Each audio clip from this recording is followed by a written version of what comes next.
Já estamos há alguns meses, conversando sobre Tiago, e hoje chegamos ao capítulo 4. Então abra sua Bíblia comigo em Tiago, capítulo 4. Nós veremos a partir do versículo 1. Hoje nós vamos conversar sobre esse tema, guerras. Tiago, capítulo 4, a partir do versículo 1. Diz assim: de onde vêm as guerras e contendas que há entre vocês? Não vêm das paixões que guerreiam dentro de vocês? Vocês cobiçam coisas e não as têm, matam e invejam, mas não conseguem obter o que desejam. Vocês vivem a lutar e a fazer guerras, não têm porque não pedem. Quando pedem, não recebem, pois pedem por motivos errados, para gastarem seus prazeres. Adúlteros, vocês não sabem que a amizade com o mundo é inimizade com Deus? Quem quer ser amigo do mundo, faça inimigo de Deus. Ou vocês acham que é sem razão que a Escritura diz que o Espírito que Ele fez habitar em nós tem fortes ciúmes? Mas Ele nos concede graça maior. Por isso diz a Escritura: Deus se opõe aos orgulhosos, mas concede graça aos humildes. Portanto, submetam-se a Deus, resistam ao diabo e ele fugirá de vocês. Aproximem-se de Deus e ele se aproximará de vocês. Pecadores, limpem as mãos, e vocês que têm a mente dividida, purifiquem o coração. Entristeçam-se, lamentem-se e chorem. Troquem o riso por lamento e a alegria por tristeza. Humilhem-se diante do Senhor e Ele os exaltará. Irmãos, não falem mal uns dos outros. Quem fala contra o seu irmão, ou julga o seu irmão, fala contra a lei e a julga. Quando você julga a lei, não a está cumprindo, mas está se colocando como juiz. Há apenas um legislador e juiz, aquele que pode salvar e destruir. Mas quem é você para julgar o seu próximo? Vamos orar mais uma vez? Senhor, nós estamos diante da bendita palavra do Senhor e pedimos que o Teu Espírito Santo fale ao nosso coração. Que agora o Senhor tire do nosso coração qualquer ansiedade, qualquer preocupação, que nós possamos nos concentrar em tudo aquilo que o Senhor quer nos falar. É o que te pedimos, agradecidos, no nome de Cristo Jesus. Amém. E amém. Amém, meus irmãos. Irmãos, a Bíblia nunca fez questão de esconder que a história humana foi e é construída por homens e mulheres pecadores e pecadoras. Essa é uma das coisas que acho mais linda na Bíblia Sagrada. A Bíblia não nos esconde que ao longo da história passaram não só pelo povo de Israel, mas pela igreja, pessoas pecadoras. A Bíblia nunca escondeu isso. A Bíblia não nos escondeu que um homem segundo o coração de Deus, como Davi, foi um homem capaz de fazer o que todos nós sabemos. A Bíblia não nos esconde que os grandes heróis da Bíblia carregavam dentro de si grandes vilões. A Bíblia não esconde isso. As igrejas do Novo Testamento são igrejas extremamente falhas. Eu desafio você na sua casa, durante a semana, por exemplo, ler as cartas de Paulo aos Coríntios. Era surreal o que acontecia naquela igreja. Era inacreditável que Paulo precisasse falar sobre aquilo. Quando você lê a carta de Paulo aos Gálatas, o Paulo já começa muito bravo, porque eles estavam ouvindo fábulas e histórias que nem o Evangelho eram. Então veja que a Bíblia não faz nenhuma questão de esconder que a igreja é composta de pecadores. Nós não podemos romantizar demais a vida em comunidade. Vida de igreja não é fácil. Porque vida de igreja é constituída de gente. E onde tem gente, tem todo tipo de coisa. Sim ou não? Então a gente não pode romantizar demais a igreja, viu? Cuidado com as suas expectativas sobre a igreja, porque a igreja ainda é composta de pessoas pecadoras. Nós ainda falhamos, nós ainda erramos. E Tiago começa falando, irmãos, enormes problemas que aquelas igrejas às quais ele estava escrevendo estavam passando, sobretudo em relação aos mestres. Nós estamos numa série de conversas de que Tiago está questionando alguma coisa dos mestres. Lembram lá, quando ele falou, olha, muitos de vocês querem ser mestres. Cuidado. E Tiago agora vai apontar alguns pecados, principalmente vividos por aqueles mestres. Olha quanta coisa tinha no meio. Guerras e contendas, versículo 1. Cobiça, versículo 2. Lutas, versículo 2. Faziam guerras, versículo 2. Eles oravam errado, era uma oração egoísta, versículo 3. Eles eram amigos do mundo, ou adúlteros, né? Versículo 4. Orgulhosos, versículo 6. E ainda falavam mal uns dos outros, versículos 11. Já pensou? Pensa num povo bom de pastorear. Com um agravante, hein? Possivelmente eram os mestres. Então era o pessoal que achava que já sabia de Bíblia, que já sabia de vida de igreja. Então imagina para Tiago ter que dizer para esses caras o seguinte: olha, o tanto de problema que vocês estão vivendo enquanto comunidade, enquanto igreja. Então veja, irmãos, que a Bíblia não faz nenhuma questão de dizer a mim e a você que a igreja é um lugar cheio de gente pecadora. Aqui hoje à noite tem gente de todo tipo, vocês não me enganam, viu? E eu não engano vocês, tem gente de todo tipo.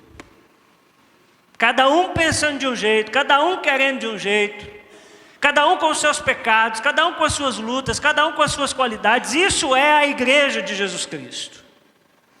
E Tiago, irmãos, depois de listar isso, ele vai nos ensinar 3 grandes vilões de uma igreja saudável.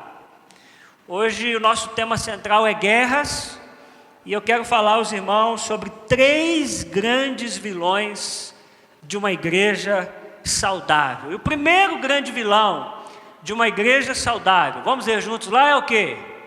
Brigas. Olha comigo os versículos 1 a 3. De onde vêm as guerras e contendas que há entre vocês? Não vêm das paixões que guerreiam dentro de vocês? Vocês cobiçam coisas e não as têm. Matam e invejam, mas não conseguem obter o que desejam. Vocês vivem a lutar e a fazer guerras. Não têm porque não pedem. Quando pedem, não recebem. Pois pedem por motivos o que, irmãos? Errados, para gastarem seus prazeres. O primeiro grande vilão de uma igreja saudável são as brigas. A igreja deixa de ser saudável quando ela começa a ser uma igreja briguenta. Tem um filósofo judeu, o Spinoza, ele disse uma coisa interessante. Ele diz: muitas vezes eu tenho ficado pasmado diante do fato de que pessoas que se vangloriam de professar a religião cristã, a saber, o amor, a alegria, a paz, a temperança e caridade diante de todos os homens, brigarem com uma animosidade tão rancorosa e diariamente demonstrarem umas às outras um ódio tão amargo, a ponto de tudo isto, em lugar das virtudes que professam, ser o principal critério de sua fé. Olha que interessante, quando Spinoza, no século XVII, olhou para as igrejas, ele se assustou, ao perceber o ímpeto daqueles irmãos, o ímpeto daquelas igrejas em brigar. E esse, irmãos, é o grande problema combatido por Tiago, a briga entre aqueles irmãos, sobretudo a briga entre os mestres, que afetavam a sua relação com Deus. Tiago, no versículo 1, começa dizendo que guerras e contendas vêm de dentro do nosso coração. De onde surgem as brigas? Surgem de dentro de nós. Tiago começa perguntando: de onde vêm as contendas que há entre vós? Não vêm dos desejos que guerreiam dentro de vocês? Isso se dá, irmãos, em qualquer tipo de relação. Por que a gente briga com o nosso cônjuge? Por que as mulheres estão sempre erradas, por exemplo? Ela só faz assim, Brincadeira, viu, irmãs? As mulheres não estão sempre erradas, não. Mas por que a gente briga? A gente briga porque tem paixões que guerreiam dentro de nós. A gente briga porque tem orgulho dentro de nós. E quando o orgulho toma conta do meu coração, eu não consigo mais olhar para o outro e perceber o outro. A minha verdade se sobrepõe ao outro. É por isso que nós brigamos, seja com o cônjuge, com os filhos. É por isso que nós brigamos, inclusive, muitas vezes com os irmãos em Cristo. Nós brigamos porque nós temos paixões dentro de nós. E aquilo que nós temos dentro de nós reflete o que nós somos como comunidade. Isso é uma coisa muito importante da gente entender. Que aquilo que eu sou vai reverberar naquilo que eu sou como comunidade. Porque quem é a igreja? Nós, não é isso? Então a igreja é essa junção minha com você, com o outro, com o outro. Então aquilo que eu sou vai refletir naquilo que eu sou como comunidade, ou aquilo que nós somos como comunidade. Então se dentro de nós só houver paixões, orgulho, nós seremos como igreja esse tipo de igreja. O Serginho, no momento da generosidade, ele diz que esta igreja é uma igreja generosa. E glória a Deus por isso, é mesmo. Por que ela é uma igreja generosa? Porque você é generoso.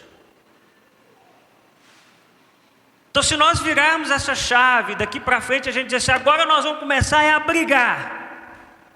O que nós vamos ser como igreja? Uma igreja briguenta. Porque aquilo que eu sou como sujeito desemboca naquilo que seremos como comunidade. Por isso, no versículo 2, Tiago vai dizer que aqueles irmãos cobiçavam coisas, mas não tinham. Brigavam e não conseguiam o que desejavam. Sabe o que é interessante o que Tiago está dizendo? Vocês brigam e não saem do lugar. Porque num ambiente onde só tem briga, ninguém sai do lugar. Começa a brigar lá na sua casa todo dia. Nem você, nem seu marido vai para frente. Uma igreja briguenta é uma igreja que não se move. Por quê? Porque ela gasta tanto tempo com contenda, ela gasta tanto tempo com briga, ela gasta tanto tempo com as paixões que guerreiam dentro de cada um dela, que ela para. As energias, os recursos vão todos para esse tipo de situação. E aí Tiago diz, vocês brigam e vocês não saem do lugar. Vocês pedem coisas e vocês não as têm. E quando vocês pedem, vocês não recebem. Uma igreja que vive na dinâmica da briga, ela é como um cachorro que corre atrás do rabo. Você já viu o cachorro correndo atrás do rabo? Ele corre, se cansa, mas ele não sai do lugar. Versículo 3, o Tiago ensina que aqueles irmãos que viviam a brigar deveriam gastar apenas com uma coisa, era só pedir a Deus o que eles queriam. Só que eles esbarravam em um problema, eles pediam errado. E aí, porque eles pediam errado, eles não recebiam. Deus sabia que eles estavam pedindo por causa da carnalidade deles, e Deus não dava. A gente está cansado de saber, meus irmãos, que se a gente se relacionar errado uns com os outros, isso interfere na nossa relação com Deus. Isso é muito sério no Evangelho. O Evangelho, ele é vertical na minha relação com Deus, mas ele passa por essa horizontalidade. A forma como eu me relaciono com as pessoas que estão à minha volta é fundamental. E aqueles irmãos achavam que eles podiam brigar, que eles podiam fazer e acontecer, mas na hora da oração Deus iria atendê-los. E Tiago diz, não. Vocês pedem e vocês não recebem, porque vocês pedem por motivos errados. Vocês pedem da maneira errada. É claro, irmãos, que alguém que tem um coração cheio das características como nós a lemos, não tem condições de pedir algo corretamente a Deus, pedirá só para os seus prazeres.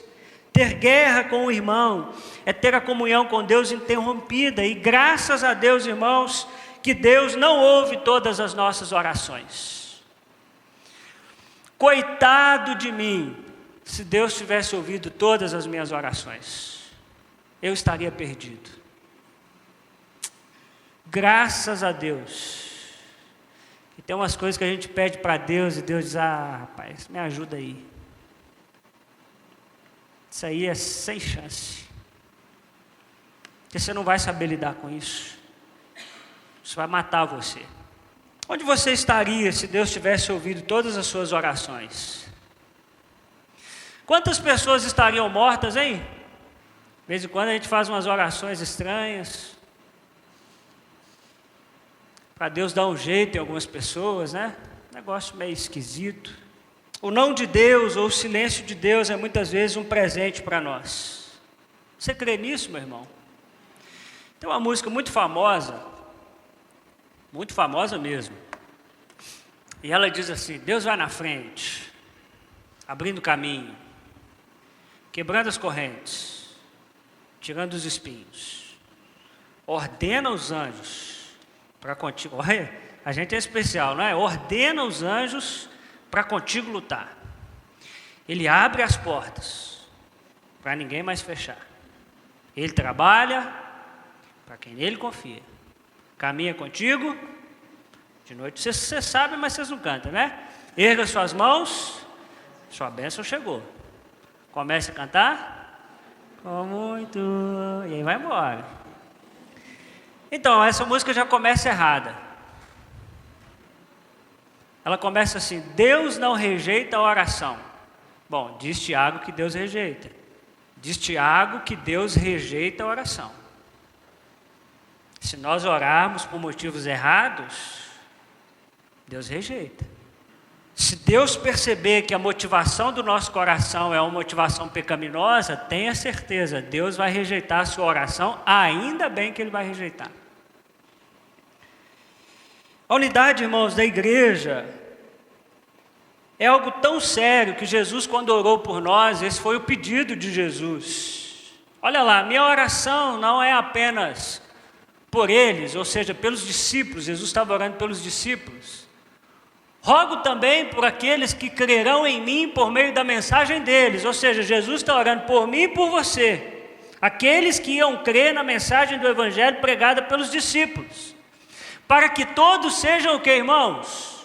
Um. Para que todos sejam um, Pai, como Tu estás em mim e eu em Ti, que eles também estejam em nós, para que o mundo creia que Tu me enviastes. Irmãos, olha só o quanto isso é sério, o quanto a unidade de uma igreja é séria. Foi motivo de oração de Jesus. Eu peço, Senhor, para que eles sejam um, como eu e o Senhor somos. Como anda a sua comunhão, meu irmão? Como anda a sua comunhão com os irmãos da igreja? Existe alguém que você precisa conversar e se reconciliar? Existe alguém que você não está olhando nos olhos, não está dando boa noite, não está dando um abraço? Não permita que as suas orações sejam interrompidas. Não permita que haja um bloqueio entre você e o Senhor. Se reconcilie, peça perdão, converse. Porque um grande vilão da igreja são as brigas. Sabe qual é o segundo grande vilão que Tiago vai nos ensinar? O segundo grande vilão de uma igreja saudável é o coração dividido. Podemos ler juntos os versículos 4 e 5? Vamos lá? Adúlteros, vocês não sabem que a amizade com o mundo é inimizade com Deus? Quem quer ser amigo do mundo, faça inimigo de Deus. Vamos mais forte, 5? Ou vocês acham que é sem razão que a Escritura diz que o Espírito que Ele fez habitar em nós tem fortes ciúmes? Segundo grande inimigo de uma igreja saudável é o coração dividido. O Kierkegaard, que é um filósofo e teólogo dinamarquês, ele diz que no dia em que o cristianismo e o mundo se tornarem amigos, o cristianismo deixará de existir. Versículo 4 Tiago começa muito bravo. Ele começa chamando aqueles irmãos de quê? Florzinhas de Jesus, amadinho, amadinha, adúlteros. Adúlteros. Porque para a Bíblia Sagrada, ter o coração dividido é um tipo de adultério. Amizade com o mundo é um tipo de adultério espiritual. Quando você é amigo do mundo no sentido dos valores, você não filtra nada, você participa de tudo, você consome tudo, você se desconfigura, ninguém sabe se você é crente ou se você não é crente. Na igreja você parece, lá fora você não é. Tiago vai dizer que isso é adultério espiritual. A mensagem de Tiago é dura, pesada. O verdadeiro cristão ama somente a Jesus Cristo e deve toda a sua vida e toda a sua fidelidade a Ele. Tiago remete aqui à figura de Jesus como noivo e a sua igreja como a noiva. E quando a igreja de Jesus abandona o seu noivo e vai para os valores do mundo, ela comete adultério espiritual. Isso é tão sério, irmãos, porque veja que é possível estar na igreja e o coração ser do mundo. É possível estar aqui todo domingo e ser inimigo de Deus. Na verdade, um cristão nominal é um inimigo de Deus.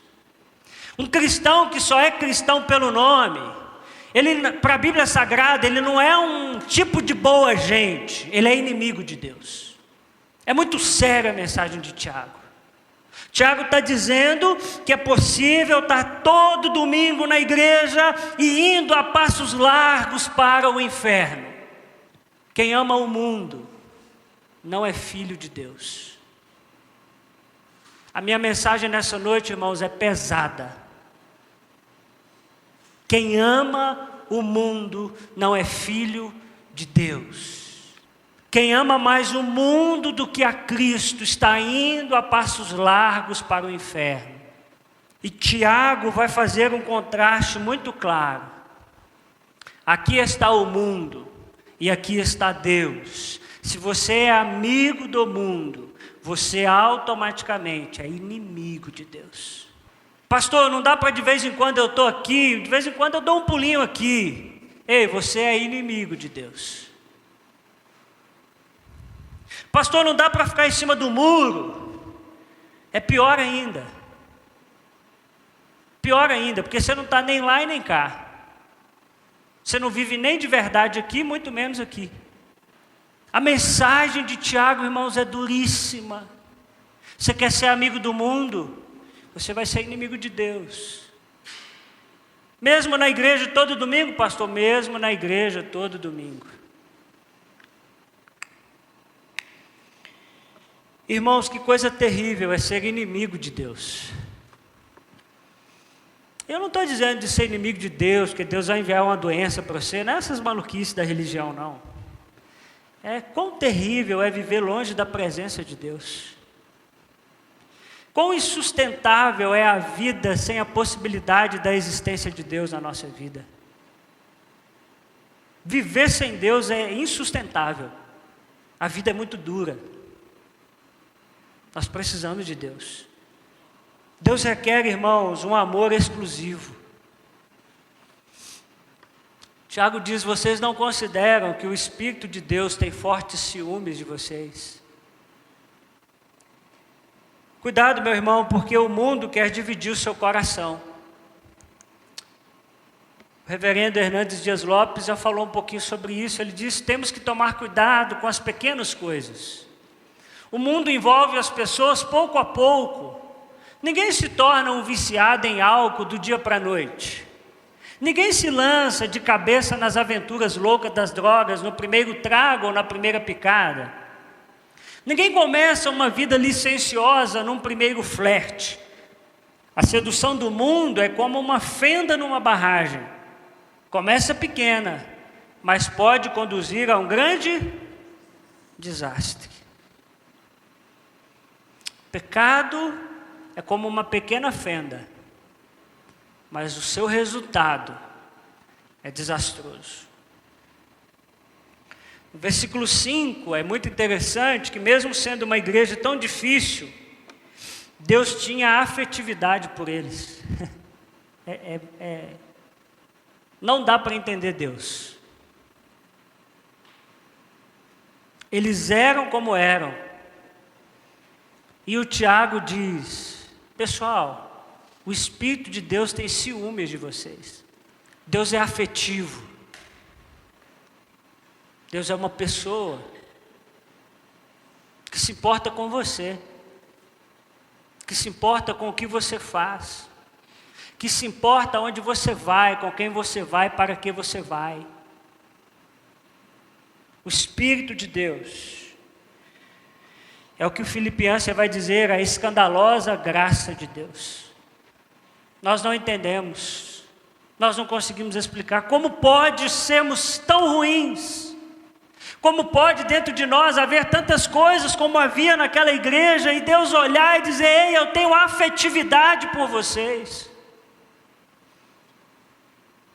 Eu me importo quando vocês me abandonam e vão ao mundo buscar o que só eu posso dar. Eu sinto. Como pode isso? Quantas vezes, irmãos, nós somos tomados desse sentimento de indignação, de que nós não merecemos, mas é a graça de Deus. Qual é o nosso padrão, meus irmãos? 1 Coríntios 10, 31. Vamos ver juntos? Assim, quer vocês comam, bebam ou façam qualquer outra coisa, façam tudo para a glória de Deus. Pastor, crente pode isso? Crente pode aquilo, pode fazer isso. 1 Coríntios 10, 31. Quer comais, quer bebais, tudo que você fizer, faz para a glória de Deus. Se ao final do que você for fazer, você puder dar glória a Deus, é isso. Nós não vivemos mais para nós mesmos, irmãos. Nós não vivemos mais para o que nós gostamos, para o que nos dá prazer. Nós vivemos para o que Deus gosta, e o que dá prazer ao coração de Deus. Nós não somos mais do mundo. Nossos valores mudaram, a nossa cabeça mudou. Então escolha: ou você é amigo de Deus, ou você é amigo do mundo. Os dois não dá. Terceiro grande vilão de uma igreja saudável são os julgamentos. Olha os versículos 11 e 12. Irmãos, não falem mal uns dos outros. Quem fala contra o seu irmão ou julga o seu irmão, fala contra a lei e a julga. Quando você julga a lei, não está cumprindo, mas está se colocando como o quê? Juiz. E aí Tiago já manda logo: há apenas um legislador e juiz, aquele que pode salvar e destruir. Mas quem é você para julgar o seu próximo? Uau! Tiago já havia falado sobre isso no capítulo 2, versículos 9 a 13. Lembra quando ele falou da lei da liberdade? Ora, se você quiser viver julgando as pessoas, beleza, você vai ser julgado por isso. Mas olhem para a lei da liberdade, porque a misericórdia vai triunfar sobre o juízo. Agora, Tiago, mais uma vez, vai criticar aqueles irmãos por julgarem uns aos outros. E ele vai dizer uma coisa muito séria: nós somos desqualificados para julgar o nosso próximo, pelo simples fato de que há apenas um legislador e juiz. E veja que está em letra maiúscula, ou seja, só Deus é capaz de sondar o coração das pessoas. Nós não temos esse direito de legislar sobre a vida do outro. Isso é uma prerrogativa de Deus. Julgamos porque queremos legislar sobre a vida do outro. Cheios de pecados, nós ainda achamos motivos para criticar os outros. A pergunta de Tiago é simples: quem é você para julgar o seu próximo? Irmãos, Tiago era um pastor arretado. Se eu chegasse no gabinete do Tiago para falar mal de alguém, ele ia falar para você assim: e você é quem para falar mal dele? Já pensou? O homem era bravo. A pergunta então de Tiago é essa. Irmãos, aprenda uma coisa. Você está anotando? Pode anotar que isso aqui vai mudar a sua vida. Todo julgador esconde dentro de si um medo de ser descoberto. Todo julgador esconde dentro de si um medo de ser descoberto. Anota aí. Gente que julga demais, religiosa demais, espera um tempinho que você vai ficar sabendo de alguma coisa. Porque o julgamento, muitas vezes, é um ato de defesa. Para que as pessoas não olhem para mim, eu aponto o erro dos outros. Sabiam disso? Aliás, está provado que o bullying tem um pouquinho disso, né? O que é o bullying? Eu começo a menosprezar o outro, para o pessoal não ver os meus defeitos. Então eu projeto no outro, todo mundo olha para ele, todo mundo zoa ele, todo mundo vai em cima dele. O julgamento é a mesma coisa, para que as pessoas não percebam o que tem dentro de mim, eu começo a dizer: olha lá o fulano, olha lá o ciclano, olha isso, olha aquilo. Todo julgador esconde dentro de si o medo de ser descoberto. Porque a lógica do Evangelho é: quem é você para julgar alguém? Irmãos, nós não temos condição de julgar ninguém. Alguém aqui tem nessa noite poder dizer assim: eu sou impecável, revira minha vida de cabeça para baixo, você não vai achar absolutamente nada. Se tiver alguém aqui assim, hoje Deus vai te arrebatar, porque você é um anjo. A terra não é digna de vossa presença. Você é muito santo para essa terra. Então a ideia de Tiago é essa, pessoal. Ninguém precisa julgar ninguém. Ninguém precisa julgar ninguém. Pastor, qual é a saída diante disso tudo? Tiago nos aponta no versículo 6. A saída é a humilhação. A partir do versículo 6, eu pulei lá para o 11, agora voltei para o 6. Tiago vai nos falar o seguinte: olha lá, mas ele nos concede graça maior, ou seja, Deus nos concede um caminho muito melhor do que aquela vida de pecado, do que essa vida de briga, do que essa vida de julgar as outras pessoas. Olha lá, por isso diz a Escritura: Deus se opõe aos orgulhosos, mas Ele concede graça a quem, irmãos? Aos humildes. A saída da Bíblia é a humildade. Esse é o caminho de Tiago. Troca tudo aquilo de ruim, troca todos aqueles pecados e peça a Deus que te dê humildade. E aí, a partir do versículo 7, ele começa a listar o que faz alguém humilde. Primeira coisa, submete-se a Deus. Se você quiser acompanhar aí, está dos versículos agora 7 a 10. Ou seja, alguém humilde se submete a Deus. Ou seja, essa palavra é um termo militar que significa: fique no seu próprio posto, ponha-se no seu lugar. A ideia de Tiago é que alguém humilde, ele fica no seu lugar. Não tente ser o general enquanto você é o soldado. Vai dar ruim. Alguém humilde, diz Tiago, que ele resiste ao diabo. Quando nós nos sujeitamos a Deus, nós resistimos ao diabo. É o diabo que orquestra todo esse clima nas igrejas. Ele aproveita dessas paixões que guerreiam dentro de nós e faz tumulto, e faz guerra, e faz dissensão. Mas ele, irmãos, o diabo não é para ser temido, ele é para ser resistido. Eu tenho falado isso aqui: a igreja não precisa ter medo do diabo. Ele já está derrotado. Mas ele precisa ser resistido, porque ele está por aí, procurando uma brecha para nos derrubar.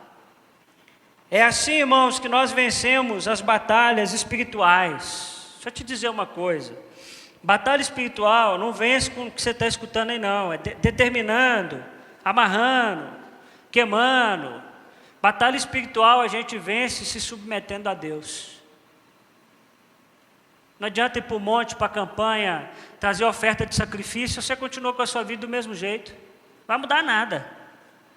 Submetam-se a Deus, resistir ao diabo, e ele fugirá de vocês. É uma promessa, que quando nós nos submetemos a Deus, o diabo foge. Tiago vai nos dizer que quando nós buscamos a humildade vinda de Cristo, nós nos aproximamos de Deus. Quanto mais perto de Deus ficarmos, irmãos, mais parecidos com Jesus seremos. Quando nos aproximamos de Deus, Ele se aproxima de nós. O Deus da Bíblia Sagrada é um Deus que se deixa ser achado. Isso é lindo. Nosso Deus não é um Deus que brinca de pique-esconde com a gente, mas é um Deus que se revelou e se permite ser achado por nós. 1 Crônicas 28, 9. Uma das últimas instruções de Davi ao seu filho Salomão, ele disse: se buscares a Deus, Ele deixará achar-se por ti. Se buscares a Deus, Ele deixará achar-se por ti. Nosso Deus é um Deus achável, está acessível a todos nós. Tiago vai dizer que aqueles que buscam a humildade que vem de Deus, limpa as suas mãos, né? A ideia de mudança de vida. A ideia aqui é como os sacerdotes precisavam lavar as suas mãos, eles precisavam se purificar para trazer o sacrifício até Deus. Nós também precisamos de purificação vinda de Jesus na nossa vida. Nós precisamos, como que quem limpa as suas mãos, do pecado, da imoralidade e de tudo aquilo que desagrada a Deus. Tiago vai dizer que purifica o coração, depois ele vai dizer que lamenta, entristece, lamenta e chora, troca o riso por lamento. A humildade de Deus gera em nós um profundo arrependimento. Deixa eu te fazer uma pergunta. Pelo que você chora? Pelo que você chora? A gente chora por causa do seriado da Netflix. A gente chora por causa do boy que foi embora, as meninas. Por causa da menina que foi embora. Por causa do namorado. A gente chora por tudo. Mas a gente não chora mais pelos nossos pecados. Qual foi a última vez que você chorou por algo que você fez? Claro que você sabe que quando eu estou falando de chorar, não estou dizendo só de chorar literalmente. Mas quando foi que cometer um pecado doeu na sua alma? Qual foi a última vez que você foi a Deus em oração, extremamente contrito, porque sabia que fez algo que desagradou o coração do Senhor? Tiago diz: troquem a tristeza por lamento. O Tiago era um pastor, irmãos, ninguém ia no gabinete do Tiago, não tinha condição. Alguém ia chorando no gabinete de outro pastor, o outro pastor disse: rapaz, não chora não, fica tranquilo. O Tiago dizia: chora, chora, troca a sua alegria por tristeza. Tiago diz também, e convida, né? E diz que a humildade que vem de Deus, ou aqueles que têm essa humildade, eles humilham-se. Irmãos, cá para nós não gostamos de nos humilhar para ninguém, e nem mesmo para Deus. Eu falava isso na classe de integração hoje pela manhã. A salvação é um soco na boca do nosso estômago, porque a gente quer tudo para ter ela, e Deus diz: eu não quero nada. É pela fé, é pela graça. Isso não vem de você, é dom de Deus, é um presente. Não, Senhor, mas toma o meu dinheiro. É um presente, rapaz. Toma o meu carro. É um presente. Muito difícil nós nos submetermos, inclusive, a Deus. E eu te pergunto, esses frutos estão em você? Você é capaz de se reconhecer aqui? Você é alguém que se submete a Deus? Você é alguém que resiste o diabo? Você é alguém que aproxima-se de Deus, que limpa as suas mãos? Você é alguém que lamenta e chora? Você é alguém que humilha-se? E eu concluo nessa noite te fazendo uma pergunta: o quanto saber que Deus te ama, ou que Deus tem ciúmes, te afeta? Eu me peguei essa semana pensando isso lá em casa. Eu me lembrei daquela música Me Ama, lembra? tem ciúmes de mim, me ama, ele me ama, ele me ama. E eu fiquei pensando quanto isso me afetava. Porque uma coisa é a gente saber que Deus nos ama. Outra coisa é a forma como a gente responde a esse amor. Uma coisa é saber que Deus me ama. Outra coisa é o que isso muda nos lugares que eu vou, que eu frequento e o que eu faço lá. Uma coisa é eu saber que Deus me ama. Outra coisa é eu levar isso para as minhas relações humanas. Na forma como eu trato o meu próximo. Cheguei a uma conclusão. Que Deus vai sempre nos amar, isso não vai mudar. O que vai mudar é o quanto isso nos afeta. É o que nós respondemos a esse amor. Porque se nós não respondermos, Ele continuará amando. O que muda é a disposição do meu coração. A gente vai terminar cantando hoje uma música que diz: Jesus, te amamos. Mas presta atenção. Eu queria que você cantasse ela pensando se você ama o Senhor. Não é se Jesus te ama, porque Ele te ama, isso aí eu não tenho dúvidas.